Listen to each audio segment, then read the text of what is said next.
Hi, Saddleback family. My name is Kyung, and I'm the campus pastor at Saddleback Irvine South. As you and I reflect on 2020, as far as it pertains to ourselves, I hope that we can say that I didn't just get by, but I grew up. I didn't just survive, but I thrived. Now, when it comes to growing up and thriving under any circumstance, in any situation, the key obviously is God's word.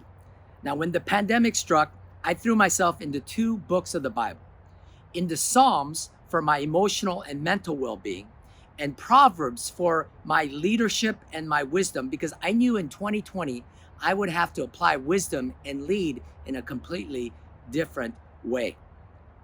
Now, when it comes to personal growth and leadership and wisdom, I think there is one critical component, and that is feedback. Feedback. I'm a huge proponent of feedback. In fact, when I ask people to give me feedback, I say, would you please give me the gift of feedback? And the reason I call it the gift of feedback is because that's what feedback is. It's a gift. It's not something that I deserve, that I've earned or paid for. It's something that's freely given for my betterment and my benefit. Proverbs 1:5 says, a wise man will listen and increase in learning, and a man of understanding will acquire wise counsel. See, how can you and I increase in our learning unless we ask for feedback and listen? How can you and I increase in our understanding unless we desire and acquire feedback? The second reason why I call it the gift of feedback is because I want the person giving me feedback to know that's how I'm going to look at it, as a gift, as a favor, as something they give out of the generosity of their heart for my benefit. It's for my benefit. And if they do so, that I will appreciate and love them for it. Proverbs 9:8 says this, do not reprove a scoffer lest he hate you. Reprove a wise man and he will love you. None of us like to think of ourselves as scoffers, but when we don't ask for or reject or deny feedback, that's precisely what we are. We're scoffers thinking we know better than anyone else.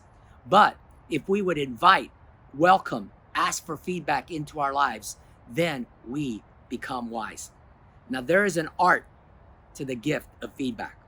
One must properly give feedback in order for it to be received, and one must properly receive feedback in order to receive it in the future. So how do you and I properly give feedback that will be received? Well, number one, you and I need to make sure it's something that they want or have asked for or have given us permission to speak into their lives. None of us like getting a gift that we didn't ask for or wanted. How would you feel if you got the gift of a mouthwash or the gift of a deodorant? I would guess that you would be a little angry and offended, and I'm pretty sure that you wouldn't want a gift from this person in the future. The second way that we properly give a gift is to make sure that we give that feedback packaged in a way that it will be received. Proverbs 15:2 says, a wise man makes knowledge acceptable. See, a wise man doesn't simply give feedback, he gives feedback in a way that it will be received. What type of gift would you rather have? One that comes in a nice box, nicely wrapped with a beautiful bow on it, or one that is loosely wrapped in newspaper? Think about the emotional excitement and enjoyment you have opening an Apple product. And that's because they've spent so much time and thought and effort into the packaging of their Apple products. Now, if someone were to ask me, Kyung, could you tell me how I did on my speech? And I gave them this feedback. I said, well, I don't think you connected with your audience at all. Or I gave them this feedback. I thought your points were clear and biblical. I thought you enunciated well. I thought you made great contact with the audience, or eye contact with the audience. And if I could give you any suggestion or feedback, it might be to use more relevant examples out of your own personal life that the audience could connect with you and to your points. Which of those feedback do you think will elicit future requests for feedback from me? So one must properly give feedback for it to be received. But secondly, one must properly receive feedback so that it will be given in the future. And the first way to do that is to be aware that there are three triggers that prevent us from fully receiving feedback. The first trigger is the trigger of truth or content trigger. And that is this feedback that I'm receiving true, relevant, and biblical? The second trigger is the relational trigger. Who's giving me this feedback? Do I know this person? Do I trust them? Do I respect them? Are they credible? Do they know what they're talking about? And the third is the identity trigger. Is the feedback that I'm receiving line up with how I see myself? The narrative and the story that I tell myself who I am, does it line up with that? Now, here's the problem. All of us think more highly of ourselves than we really are. 1,000 managers were asked to rate how well they supervise or manage their team. The average score was 8.5. Now they asked their subordinates the same question. How well does your supervisor manage you? The average score was 5.5. You see, none of us, all of us think that we do better than we really are. And so we need to recognize that and be aware of those three triggers and how they work. A couple of weeks ago, I asked my wife, honey, how are we doing in our marriage? On a score of 1 to 10, how are we doing? And she said, well, about 6 months ago, I felt like it was a 6. And I was like, a 6? I thought our marriage was like an 8. I thought we were doing great.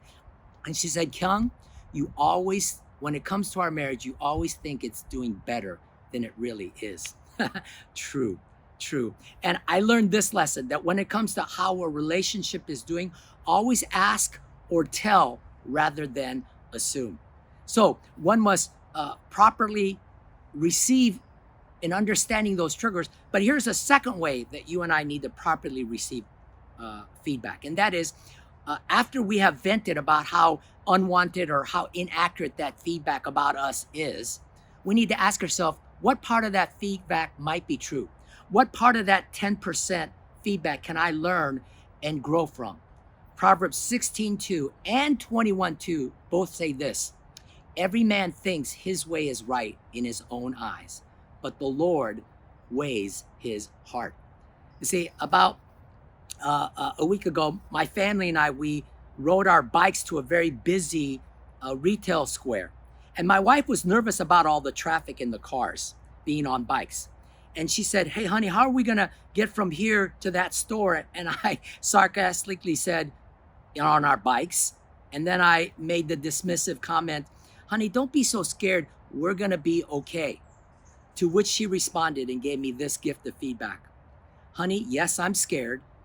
And knowing that the wife that you love is scared, you can either reassure me by letting me know how we're going to navigate there, or you can be sarcastic and mean about it.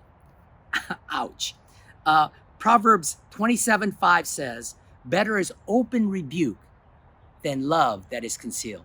Now, I didn't like the feedback at the time, but I love my wife for giving me that gift of feedback. Proverbs 19:22 says this: what is desirable in a man is his kindness. And I know that if I want to be desirable to my wife, and I want my marriage truly to be an 8 or higher, then I need to be committed to working on becoming a kinder man and to be continually open to receiving, asking for the gift of feedback. Saddleback family, thank you for letting me share with you today. Happy Mother's Day. Have a great weekend. Love you. God bless you. We'll see you later.